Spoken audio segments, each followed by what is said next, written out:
mucho gusto al maestro Miguel Vadillo. Miguel, un abrazo, muy buenos días. Buenos días, Vicente. Buenos días también para tu gran audiencia, a tus órdenes. Miguel, pues vaya anuncio, vaya publicación que realizas, maestro, porque habla de políticos involucrados con despachos, empresas que tienen a su vez negocios hasta con el crimen organizado. Y estos dineros terminaron en las cuentas de Ricardo Anaya, en los despachos de Santiago Krill. Apórtanos más detalles, si puedes, maestro, a esto que estoy mencionando. Sí, fíjate que desde hace mucho tiempo hemos conocido esta dualidad de muchos abogados que entran a la política y se convierten pues en líderes de partidos, concretamente el Acción Nacional, en este caso, y que al mismo tiempo litigan en tribunales, Vicente. Este problema pues es viejo, es conocido ya.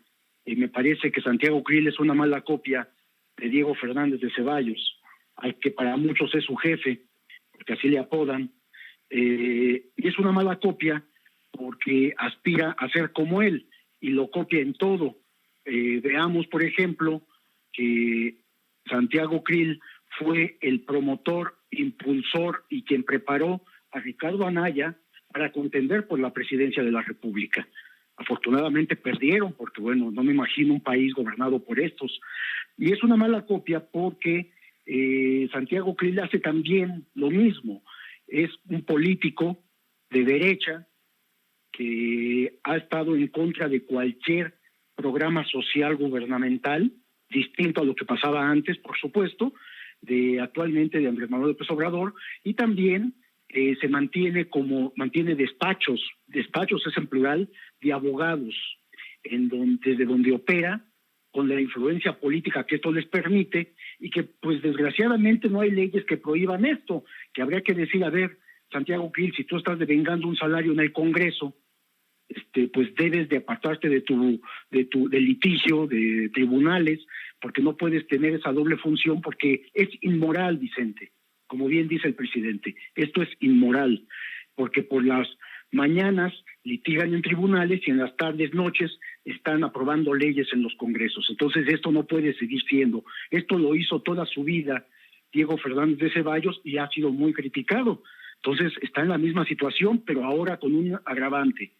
Las autoridades hacendarias y judiciales de México, desde que entró el actual gobierno, hubo la orden presidencial de investigar a todas aquellas empresas que estaban siendo utilizadas, que eran de membrete, empresas fantasmas, y eran utilizadas por el crimen organizado para lavar dinero.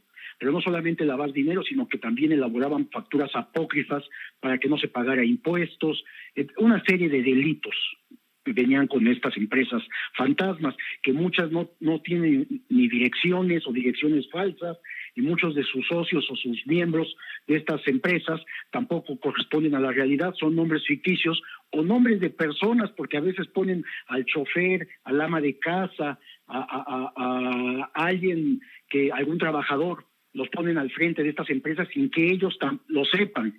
O sea, es toda una maquinación fraudulenta, delincuencial. Bueno, pues estas empresas que fueron investigadas desde principios de sexenio, estoy hablando de hace 3 años, se inició toda esta investigación, porque antes se permitía con toda libertad. Ahora no, se ordenó la investigación, tanto la Unidad de Inteligencia Financiera como el Servicio de Administración Tributaria y los órganos de inteligencia también, como el Centro Nacional de Inteligencia, empezaron a indagar e investigar qué tipo de empresas eran, si existían, si sus ingresos, sus egresos, de dónde provenían y todo esto. Bueno, en esta investigación encontraron una red de empresas, 36 empresas plenamente identificadas.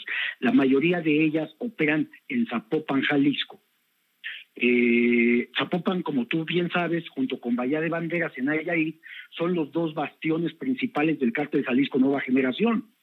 Entonces estas empresas vinculadas también a este cártel, a esta mafia delincuencial, bueno, pues hacían operaciones para ellos y estaban la mayoría de estas asentadas ahí en Zapopan. Bueno, estas empresas contratan a despachos de abogados. ¿Y para qué contratan a despachos de abogados si son empresas fantasmas o de papel? Bueno, para que puedan o les hagan un trabajo de asesoría y de defensa legal si se necesita. Entonces los tienen bajo ingresos fuertes y hasta ahí tú dirías, bueno, pues es un servicio profesional que desarrollan los abogados. Pues sí, pero no solamente eso, porque empiezan a salir millones de pesos de estas empresas y son canalizados a despachos de abogados. Y de esos mismos despachos transfieren este dinero a otros despachos. O sea, hay triangulaciones de dinero, y esto en el mejor argot de las autoridades financieras son operaciones sospechosas. ¿Sospechosas de qué? Pues de lavado de dinero, precisamente. Y entonces estos despachos de abogados, lejos de ser despachos profesionales con una actividad pues que cualquier delincuente pues tiene derecho a una defensa, digamos, pero estos despachos cuando empiezan a asesorar de cómo defraudar, de cómo operar, etcétera, etcétera, bueno, pues ya están pasando a la parte delictiva. Es lo que está investigando la autoridad exactamente. En este terreno vemos a una empresa concentradora creada por Francisco Gil Díaz, por otro abogado primo de él y por otro abogado, 3 abogados, ahí aparecen, ahí están los nombres en la información, crean esta empresa y esta empresa empieza a recibir recursos de muchos despachos de abogados. Extrañamente, esta empresa es más, en su portal se anuncia Suma de Capacidades, SC se anuncia como una empresa que da servicios a bufetes jurídicos. ¿Quién sabe qué significa eso? Pero bueno, le preguntamos, entrevistamos como corresponde a Santiago Krill, al diputado federal, no nos dio la entrevista en vivo, pidió un cuestionario, obviamente para que no haya réplica y para poder tener una margen de contestación más accesible para él. Nosotros aceptamos, por supuesto, porque queríamos su versión, y se le hicieron 9 preguntas y las 9 contestó. Él decía que él tiene derecho a la secrecía, que es un trabajo profesional que él realiza y que él y su hijo jamás han recibido dinero de empresas que no estén legalmente constituidas. Pues aquí ya hay la primera mentira, porque en un organigrama que tenemos, en un diagrama de actividades de flujos de dinero de estas empresas factureras, resulta que en el caso, por ejemplo, del despacho de su hijo, que también es abogado, Santiago Krill Garza Ríos, bueno, recibe millones, tanto él como sus otros 3 socios, y también el despacho, o sea, el individual y en el despacho, reciben millones de pesos de empresas factureras. Y estas empresas ya son definitivamente ilegales. Ya están identificadas por las autoridades como ilegales, las están persiguiendo a sus socios, a quienes las hayan constituido. Entonces, aquí ya hay un problema delincuencial en donde abogados participan en esto. Entonces, bueno, pues la investigación, como te digo, aunque tiene 3 años, es que todas las partes financieras, Vicente, no, la ruta del dinero que le llaman, no es sencillo, es complicado, y más cuando hay transferencias de un despacho de abogado a otro, o de ese despacho a otro. Entonces, esta empresa Suma de Capacidades, de la cual es el principal socio Santiago Krill, le entregó 80 millones a Santiago, poco más de 80 millones de pesos, entre 2015 y 2021. En el caso de su hijo, él recibió de manera directa 42 millones. Y también ha recibido más millones directamente de empresas factureras. O sea, es un flujo de dinero impresionante. Y bueno, pues deja huella porque lo que hicieron fue hacer transferencias, porque en determinado momento tal vez no estaban siendo investigadas. Me refiero al sexenio pasado. No eran investigadas y estas empresas eran manejadas como si fueran empresas legales, bien constituidas. Lo cual, bueno, pues no se investigaba de dónde provenía el dinero, no se sabía, porque hay la sospecha y ya tienen algo de evidencia que el dinero que obtienen estas empresas factureras proviene también del crimen organizado, concretamente del Cártel Jalisco Nueva Generación. Entonces ya estamos hablando de un grupo delincuencial de empresas, de los que las constituyen, que pues por supuesto son delincuentes, y también donde despachos de abogados se han visto vinculados con estas empresas, asesorando como representantes legales. Hay una operación, Vicente, de uno de los abogados, de más de 800 millones de pesos. O sea, No, hablamos de cantidades importantes, pues. Entonces, bueno, pues ahí está la investigación, vamos a ver en qué concluye. Esperemos que el fiscal Alejandro Gertz pueda terminar sus indagatorias, abrir expedientes bien y presentarlos adecuadamente ante tribunales, ante los juzgados, para que pues empiecen a llegar órdenes de aprehensión contra todos aquellos que hayan cometido actos ilícitos, porque el hecho de ser abogados no les da una credencial de impunidad para seguir actuando y operando con toda libertad, Claro. participando con la delincuencia organizada. Pero aún más, Vicente, concediéndole a Santiago Krill en sus respuestas, que las puedes ver ahí en la página de Contralínea, el cuestionario que contestó, concediéndole que es su derecho a la secrecía, al secreto profesional, que sí lo tienen los abogados. Y no, él nos dice que no puede hablar de sus clientes, de las empresas ni de las operaciones. Bien, concediéndole este derecho, que pues por supuesto la ley se lo da, pero pensando que hace un trabajo profesional. Yo te pregunto esto: si un abogado defiende a un mafioso, a un delincuente, a alguien vinculado al crimen organizado, y ese delincuente o ese grupo delincuencial le paga al abogado con dinero sucio, con dinero obtenido de actos ilícitos, ¿acaso esto no es lavado de dinero? ¿Acaso no hay un problema de utilizar dinero sucio para pagarle a abogados? ¿No los hace cómplices a estos abogados? ¿O ellos, amparándose en el secreto profesional, dicen, no, para mí es legal porque él es mi cliente, me puede pagar con lo que pueda? Pues me parece que no. Y si la ley lo permite, pues hablamos entonces ya no de las leyes, hablemos de los actos inmorales que cometen estos despachos de abogados al participar, asesorar y representar legalmente a estos grupos delincuenciales. Es una línea muy delgada ahí que la cruzan muchos abogados, Vicente.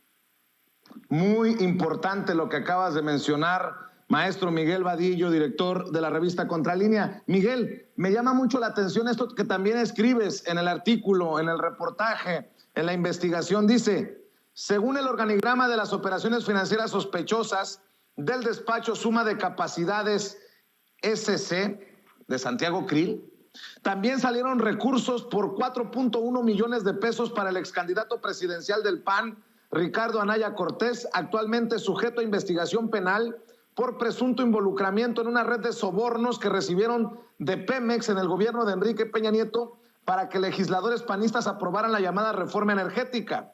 Como se sabe, Santiago Krill, socio y fundador del despacho Krill García y Asociados, fue el principal asesor y coordinador de campaña de Ricardo Anaya cuando este fue candidato por el PAN a la presidencia de la República en 2018 y cuya contienda perdió frente al actual presidente Andrés Manuel López Obrador. Pero eso no es lo único que me llama la atención, sino que también mencionas esta parte. El diputado panista Krill Miranda es el socio principal de Suma de Capacidades, de donde obtiene su mayor ingreso, y de acuerdo con información oficial, esa empresa recibe dinero principalmente de los despachos de abogados Rincón, Mayorga, Román, Abogados Litigantes, y de Aguilar, Sierra y Asociados y GPL Abogados. Suma de Capacidades también recibió ingresos millonarios de otros despachos.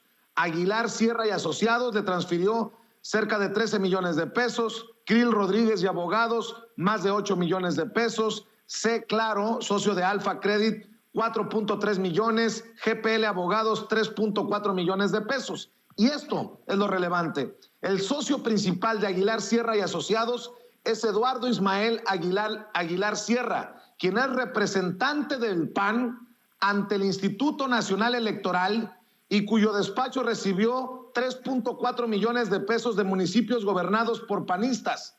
Mérida, Yucatán, 3.4 millones, y Reynosa, Tamaulipas, 2.7 millones, así como otros 5.2 millones de pesos del partido Encuentro Social. El vínculo político hasta la vértebra de esta red que destapas, Miguel. Sí, se me había pasado este detalle de que también este joven panista que quiso algún día ser presidente de la República y que hoy anda a salto de mata en Estados Unidos, se presume, puede ya haberse movido, no lo sé. Ya ves que a los prófugos de la justicia mexicana les da por irse a Israel, donde no hay tratado de extradición y donde pueden permanecer en la impunidad. Por allá tenemos a 2 mexicanos y probablemente más. Pero bueno, volviendo a Ricardo Anaya, pues sí, no hay justificación alguna. Suma de capacidades, esta empresa de Krill le entrega 4.1 millones a Ricardo Anaya. Y digamos que esto obedecería ¿a qué? Pues a que su amigo era su principal promotor cuando fue candidato presidencial del PAN. Él lo impulsó y se impuso a todos los demás aspirantes a la candidatura presidencial por ese partido de ultraderecha. Entonces, de tal manera que pues vemos toda una red de panistas involucrados. Son del mismo partido, piensan igual, actúan igual, y por eso yo al empezar esta plática te hablaba de que Santiago Krill es una mala copia de Fernández de Ceballos, de Diego Fernández de Ceballos, ¿no? Hablaba de autoridad moral. Yo pregunto, ¿con qué autoridad moral estos panistas que son los que atraen los reflectores? Hablabas del jefe, del conocido en el bajo mundo del panismo como el jefe Diego Fernández de Ceballos, que muchas veces activa su virulencia en redes sociales. Santiago Krill, que pidió diálogo con el gobierno. Ricardo Anaya, que se dice perseguido político. Pues estamos a nada que Santiago Krill también pida que le paren a la persecución política en su contra con esto que das a conocer. Perdón por la risita, que yo sé que es la que calienta para estos personajes. Sí, bueno, pues es una coincidencia que está abierta toda esta investigación contra Santiago Krill, contra su hijo y contra Ricardo Anaya por esta relación con estos despachos de abogados y estas empresas factureras que sirven a la delincuencia organizada. Y de repente Santiago Krill, cuando el PAN ha estado en contra, se ha puesto a todo, absolutamente a todo lo que trata de hacer este gobierno. Sobre todo a mí me preocupa de los programas sociales, que es lo más importante. Se han opuesto a todo, y de repente Santiago Krill se para en Palacio Nacional, hace un video con su teléfono celular para decir que está ahí para pedir audiencia con el presidente, y le va a entregar una carta porque quiere el diálogo. De repente, ¿no? Quieren el diálogo y lo han establecido. Obviamente el presidente, con el colmillo político que tiene, por supuesto que lo acepta, porque aquí van a doblar las manos, Vicente. Los panistas van a doblar las manos. Y obviamente guiados por este personaje que ahora se está viendo involucrado en una seria y delicada investigación. Yo no digo que sean culpables porque no puedo decirlo, simplemente estamos dando cuenta de la investigación que hay y que la tienen las autoridades. ¿A dónde tope? No lo sé, porque pues a este gobierno le quedan 3 años nada más. Pero bueno, evidentemente es una enorme coincidencia, pero además hay algo más, Vicente. Los políticos son muy dados a declarar cuando son involucrados en algún asunto o están involucrados en algún acto ilícito, en salir a gritar inmediatamente que son perseguidos políticos. Ahí está el ejemplo de Ricardo Anaya, que todos los días vocifera contra el gobierno actual y se declara perseguido político, cuando es clara su participación en muchos actos, por lo menos inmorales. Pero bueno, entonces, en este caso, por eso es la aclaración, la investigación no era contra los políticos, Vicente, era identificar a las empresas factureras, que había muchísimas, sigue habiendo todavía. Pero bueno, este combate ha permitido precisamente que cierren estas empresas, que se persigan a los responsables y que, si se puede, vayan a prisión, porque son delincuentes. Entonces aquí hablamos de redes de empresas. Por ejemplo, otro dato que me acuerdo del organigrama que presentamos en Contralínea, hay un abogado que es el representante legal de 66 empresas, todas en el mismo domicilio en la colonia Roma Sur de la Ciudad de México. 66 empresas en el mismo domicilio. Si estos no son factureras, pues no sé qué clase de empresas sean, o las constituyen para andarlas vendiendo, veto a saber. Pero bueno, son evidencias ahí de que están actuando de manera ilícita, Vicente. Miguel, nada más para aclarar, decías que esta investigación no es nueva, que tiene años. Entonces, ¿esta investigación se inició en la Unidad de Inteligencia Financiera cuando Santiago Nieto era titular de la dependencia? La orden fue a varias entidades, Vicente. La orden presidencial fue a Santiago Nieto en la UIF, fue a Raquel Buenrostro en el SAT, fue al general Audomaro en el Centro Nacional de Inteligencia, porque cuando hablas de delincuencia organizada atrás de la creación de empresas fantasmas, de empresas de membrete como estas, estás hablando de que si es delincuencia organizada le corresponde tanto a la Fiscalía General de la República, son asuntos federales, también como a los órganos de inteligencia, como es el Centro Nacional de Inteligencia.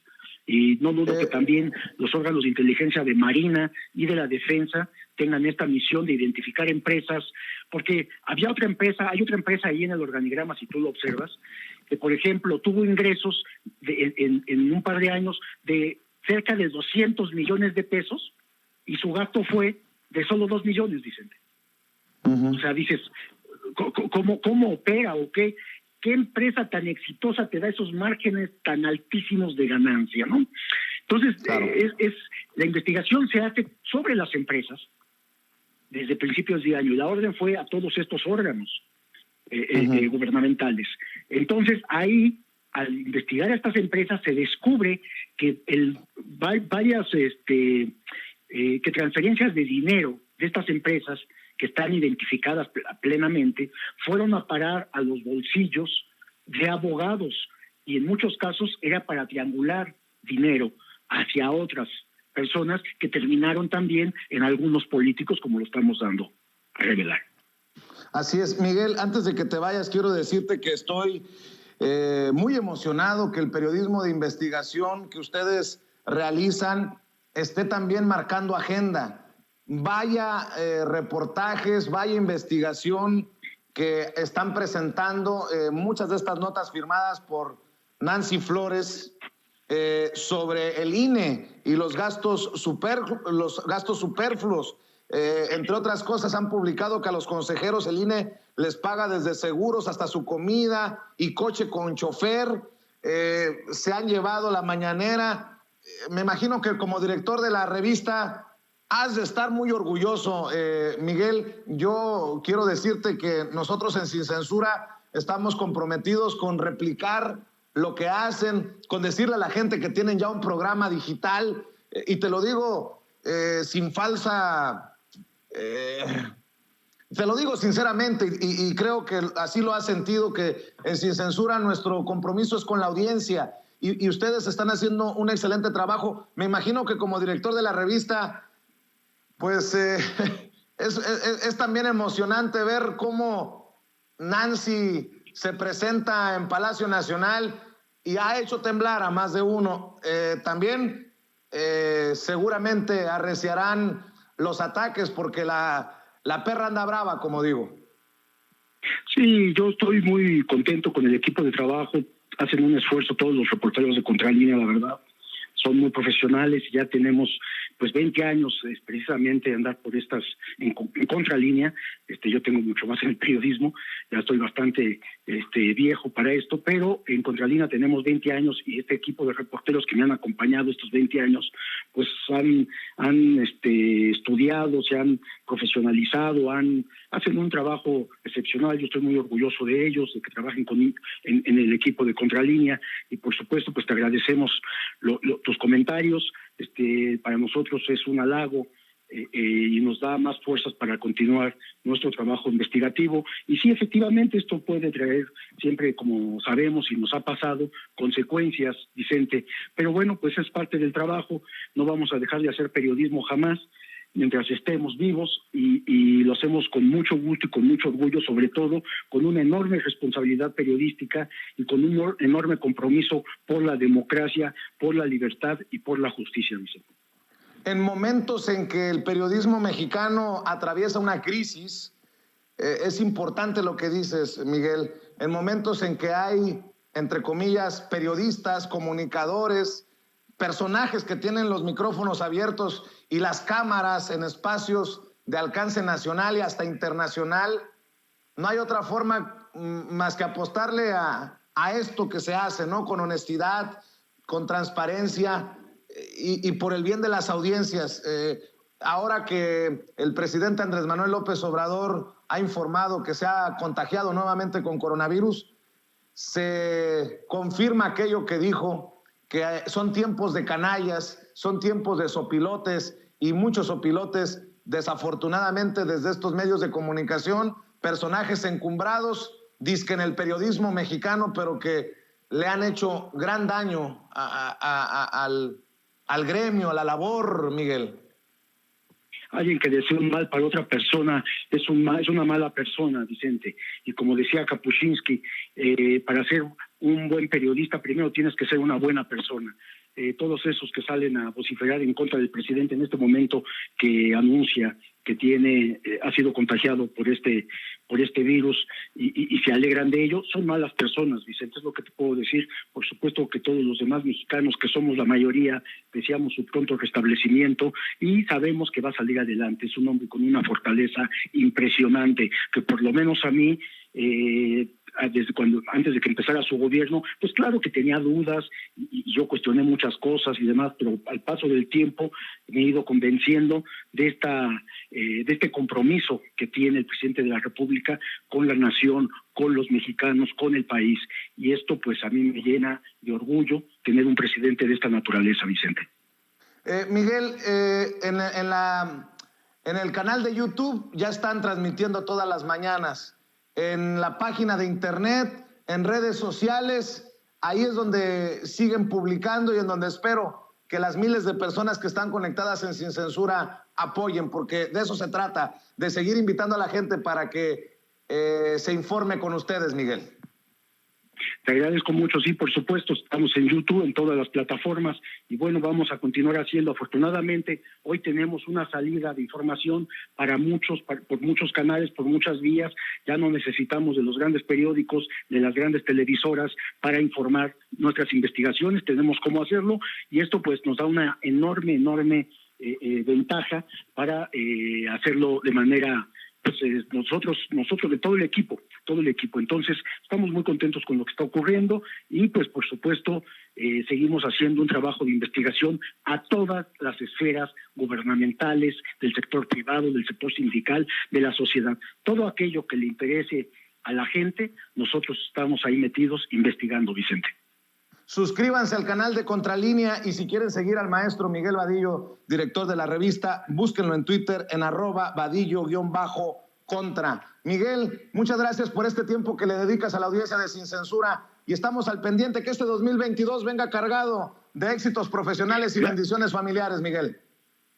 Gracias, Vicente. Salud para todos y también salud para toda la audiencia. Hasta luego. Un abrazo. Miguel Vadillo, el director de la revista Contralínea, hablando con nosotros sin censura. Y vaya